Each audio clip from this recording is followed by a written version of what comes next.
અંકલેશ્વર તાલુકાના જૂનાપુર ગામે tower line પરથી લોખંડની ભારે એંગલ અચાનક તૂટી ખેડૂતના ખેતરમાં પડતા દોડધામ મચી ગઈ હતી.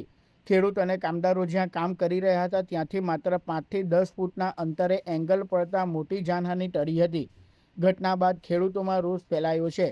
ટાવર લાઇનના કામમાં બેદરકારીનો આક્ષેપ કરી સમગ્ર ગામની તપાસ જોખમી એંગલો દૂર કરવા, બાકી વળતર ચૂકવવા અને જવાબદારો સામે કાર્યવાહીની માંગ કરવામાં આવી છે. અત્રે ઉલ્લેખનીય છે કે અંકલેશ્વર અને હાંસોટ પંથકમાં ઠેર ઠેર વિવિધ કંપની દ્વારા વીજ ટાવર ઊભા કરવામાં આવી રહ્યા છે, ત્યારે આ કામગીરીમાં ચોકસાઈ દાખવવામાં આવે એ જરૂરી છે. ટાવર લાઇન જબરજસ્તી તરીકે જે સમય નાખવામાં આવી છે, પૂરતું વળતર પણ આપવામાં નથી આવ્યું. આજે જ્યારે એ ખેડૂત ગઈકાલે કામ કરતા હતા અને તેની 5-10 ફૂટ જ આગળ એક ચેનલ ઉપરથી પડી છે, તો શું કેટલી ગંભીર બાબત આ સરકારી તંત્ર અને જે કામ કરતી કંપનીઓની છે.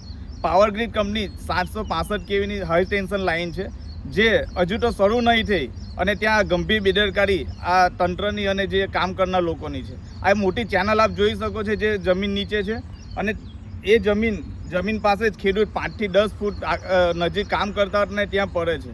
જો આ ખેડૂતને કંઈ થશે તો કોની જવાબદારી હતી? એટલે આ સરકારી તંત્ર બેરેમ ગમે તે રીતે ચાલી રહ્યું છે. કોઈ તંત્રની કોઈ જવાબદારી લેવા તૈયાર નથી. આ જવાબદારી કોની છે? આ જે કામ કરનાર વ્યક્તિ, જો ખેડૂતને કંઈ થશે તો એની જવાબદારી કોની છે? અમારા જે ખેડૂત છે, ખેડૂતભાઈ આપણા જીતેન્દ્રસિંહ, એમના ખેતરમાં ગંભીર ઘટના બને છે અને સુરક્ષાનો બહુ મોટો સવાલ છે.